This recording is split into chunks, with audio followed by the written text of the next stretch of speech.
اعوذ باللہ من الشیطان الرجیم بسم اللہ الرحمن الرحیم رب اشرح لی صدری ویسر لی امری واحلل عقدۃ من لسانی یفقہوا قولی ربی زدنی علما۔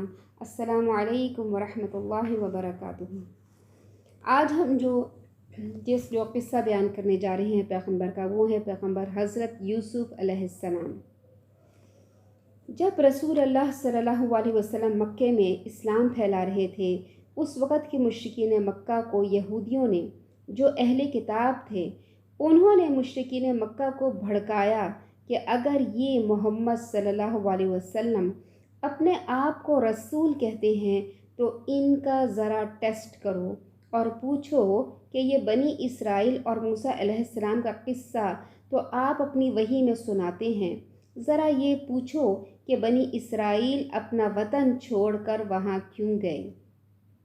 یہودیوں نے سمجھا کہ اللہ کے رسول صلی اللہ علیہ وسلم کا معلوم نہ ہوگا تو وہ جواب نہ دے سکیں گے اور ان کو مذاق اڑانے کا موقع مل جائے گا، مگر اللہ تعالیٰ نے پوری سورہ یوسف نازل کر کے ان کے منہ بند کر دیے اور انہیں یہ بتایا کہ بنی اسرائیل کس طرح مصر میں پہنچے، اور یہ بھی بتایا کہ جیسے یوسف علیہ السلام کے بھائیوں نے یوسف علیہ السلام کو تنگ کیا تھا، اسی طرح سے مشرکین مکہ بھی اپنے بھائی اللہ کے رسول صلی اللہ علیہ وسلم کو تنگ کریں گے۔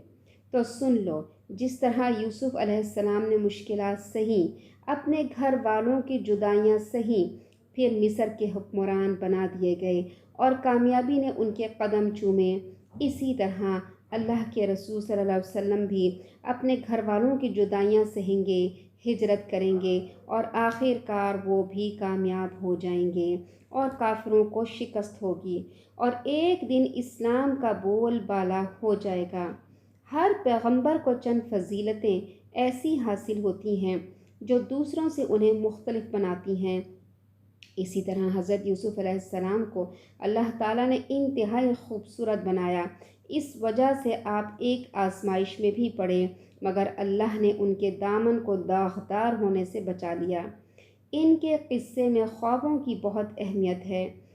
سورہ یوسف تو شروع ہی خواب سے ہوتی ہے، جس میں حضرت یوسف علیہ السلام خواب دیکھتے ہیں، پھر قیدیوں نے خواب دیکھا، پھر ایک بادشاہ نے خواب دیکھا۔ اس سے خوابوں کی اہمیت بھی پتہ چلتی ہے۔ خواب اللہ تعالیٰ کی عجائبات قدرت میں سے ہیں۔ ہر کسی نے غور و فکر کیا، مگر آج تک حقیقت کسی کو معلوم نہ ہوئی۔ کبھی بالکل اسی طرح ہو جاتا ہے جیسے خواب میں دیکھا تھا، کبھی بالکل اس کے الٹ ہو جاتا ہے۔ حدیث شریف میں آتا ہے کہ جو شخص زیادہ سچا ہوتا ہے اس کا خواب بھی زیادہ سچا ہوتا ہے۔ یہ بھی حدیث میں آتا ہے کہ خواب 3 طرح کے ہوتے ہیں۔ ایک تو محض خیال ہوتا ہے، یعنی سارا دن جو خیال دماغ میں چلتا رہتا ہے وہی خیال رات کو خواب بن جاتا ہے۔ دوسرا خواب شیطانی اثر ہوتا ہے، جس میں اکثر ڈر لگ جاتا ہے۔ جو لوگ رات کو دعائیں پڑھ کے نہیں سوتے، اکثر ان کے ساتھ یہی ہوتا ہے۔ تیسرا خواب اللہ تعالیٰ کی جانب سے ہوتا ہے، جس میں بشارتیں اور خوشخبری سنائی جاتی ہیں۔ حدیث سے یہ بھی معلوم ہوتا ہے کہ صبح کے قریب جو خواب دیکھا جائے وہ اکثر سچا ہوتا ہے، اور جن دنوں میں رات اور دن برابر ہوتے ہیں، یعنی ان کی لمبائی دن اور رات کی برابر ہوتی ہے، ان دنوں بھی خواب اکثر صحیح ہوتا ہے۔ قیلولے کے وقت یعنی دوپہر کا خواب بھی درست ہوتا ہے۔ اگر ڈرانے والے خواب کبھی نظر آئیں تو بائیں کروٹ کی طرف منہ کر کے اعوذ باللہ پڑھیں اور 3 دفعہ تھو تھو کر کے تھتکار دیں، اور اگر ہو سکے تو اٹھ کر وضو کر کے 2 رکعتیں پڑھ لیں، انشاءاللہ کوئی نقصان نہ ہوگا۔ جب کوئی خواب دیکھیں تو ہر کسی سے کہتے نہ پھریں، بلکہ کسی عقل مند، نیک، صالح یا کسی خاص دوست خیرخواہ سے بیان کر دیں۔ تعبیر کرنے والے کو بھی چاہیے کہ خواہ مخواہ بے سوچے سمجھے کچھ نہ بتلائے، بہت غور کریں، علم و عقل سے کام لے، پھر جواب دے۔ اگر پھر بھی سمجھ میں نہ آئے تو نہ بتائے۔ اسی لیے بہتر اور مناسب یہ ہے کہ تعبیر دینے والا قرآن و حدیث کا عالم ہو۔ اگر تعبیر میں کوئی برائی، کوئی مصیبت نظر آئے تو صاف صاف نہ کہے بلکہ بطور اشارے کے بتلا دے، اور صدقہ کرنے اور درود شریف پڑھنے کا حکم دے۔ اور مناسب یہ ہے کہ خواب کو سننے اور تعبیر دینے سے پہلے یہ دعا پڑھ لیں: اللہم انی اعوذ بک من شر الرؤیا واسألک خیرها یا ارحم الراحمین یا رب العالمین۔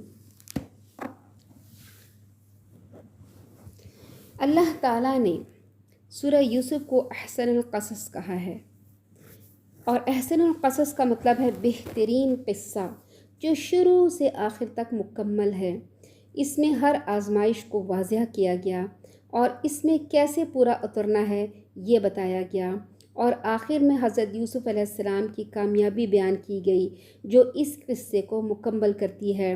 سننے والے کو محسوس ہوتا ہے کہ جیسے اس کی زندگی کا بھی کچھ حصہ ہے، ایسا ہی ہے جیسے سورہ یوسف میں بیان کیا گیا ہے، پھر وہ اس سے سبق لیتا ہے۔ اس قصے میں صبر کی ترغیب دی جاتی ہے، جب موقع ملے تو تبلیغ ضرور کرو یہ بھی بتایا جاتا ہے، اور اللہ تعالیٰ کی توحید بھی بیان کرو یہ بھی بتایا جاتا ہے۔ اس قصے میں حضرت یعقوب علیہ السلام کے نہایت ہی خوبصورت، حسین و جمیل بیٹے جو صبر و ثبات کے مجسمے تھے اور معاف کر دینے والے تھے، ان کے بیٹے حضرت یوسف علیہ السلام کا قصہ بیان کیا گیا جنہیں اللہ تعالیٰ نے نبی بنایا۔ حضرت یوسف علیہ السلام حضرت یعقوب علیہ السلام کے بیٹے تھے، اسحاق علیہ السلام کے پوتے تھے، اور ابراہیم علیہ السلام کے پڑ پوتے تھے۔ یعقوب علیہ السلام کے 12 بیٹے تھے اور 4 بیویاں تھیں۔ یوسف علیہ السلام اور ان کے بھائی بنیامین ایک ہی بیوی سے تھے، باقی 10 بیٹے باقی دوسری بیویوں سے تھے۔ یہ قصہ کچھ یوں شروع ہوتا ہے کہ حضرت یوسف علیہ السلام خواب دیکھتے ہیں اور وہ خواب اپنے باپ سے ذکر کرتے ہیں۔ اللہ تعالیٰ فرماتے ہیں، جب کہ یوسف علیہ السلام نے اپنے باپ سے ذکر کیا: ابا جی، میں نے 11 ستاروں کو دیکھا اور سورج اور چاند کو دیکھا اور یہ دیکھا وہ سب کے سب مجھے سجدہ کر رہے ہیں۔ حضرت ابن عباس فرماتے ہیں کہ نبیوں کے خواب اللہ کی وحی ہوتے ہیں۔ مفسرین نے کہا ہے کہ یہاں 11 ستاروں سے مراد حضرت یوسف علیہ السلام کے 11 بھائی ہیں، اور سورج چاند سے مراد آپ کے والد اور والدہ ہیں۔ اس خواب کی تعبیر خواب دیکھنے کے 40 سال بعد ظاہر ہوئی، بعض کہتے ہیں 80 سال بعد ظاہر ہوئی، جبکہ آپ نے اپنے والدین کو تخت شاہی پہ بٹھایا اور 11 بھائی آپ کے سامنے سجدے میں گر پڑے۔ اس وقت آپ نے فرمایا: میرے مہربان باپ، یہ دیکھیے آج اللہ نے میرے خواب کو سچا کر دکھایا ہے۔ حضرت یعقوب علیہ السلام نے فرمایا: پیارے بچے، اپنے اس خواب کا ذکر اپنے بھائیوں سے نہ کرنا، ایسا نہ ہو کہ وہ تیرے ساتھ کوئی فریب کاری کریں۔ شیطان تو انسان کا صریح دشمن ہے، اس لیے بہت ممکن ہے کہ خواب کو سن کر اس کی تعبیر کو سامنے رکھ کر شیطان کے بہکاوے میں آ کر ابھی سے وہ تمہاری دشمنی میں لگ جائیں، اور حسد کی وجہ سے وہ کوئی نامعقول طریقہ کریں اور کسی ہیلے بہانے سے تمہیں پریشان کرنے کی فکر میں لگ جائیں۔ چنانچہ رسول اللہ صلی اللہ علیہ وسلم کی تعلیم بھی یہی ہے، فرماتے ہیں تم لوگ کوئی اچھا خواب دیکھو تو خیر اسے بیان کر دو، اور اگر کوئی شخص برا خواب دیکھے تو جس کروٹ پہ ہو وہ کروٹ بدل دے اور بائیں طرف 3 دفعہ تھتکار دے اور اس کی برائی سے اللہ تعالیٰ کی پناہ طلب کرے، اور اس خواب کا کسی سے ذکر نہ کرے۔ اس صورت میں وہ خواب اسے کوئی نقصان نہیں دے گا۔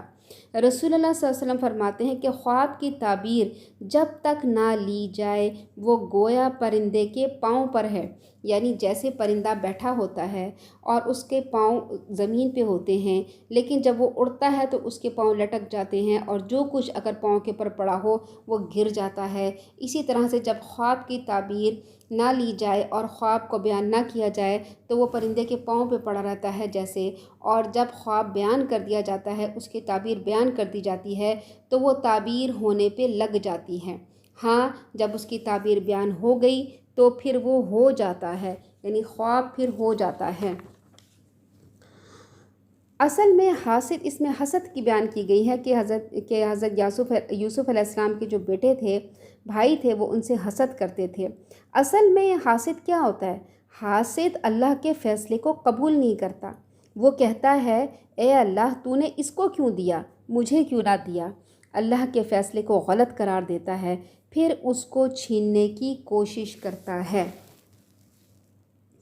اس میں یہ بیان کیا گیا۔ انشاءاللہ اب اگلی آڈیو میں سنیں گے کہ آگے جو ہے وہ حضرت یوسف علیہ السلام کے بھائیوں نے ان کے ساتھ کس طرح سے دشمنی کی اور ان کو کس طرح سے چھٹکارا حاصل کرنے کی کوشش کی۔ یہ تمام قصے جو بیان کیے جاتے ہیں خالص قرآن و سنت پر بیان کیے جاتے ہیں۔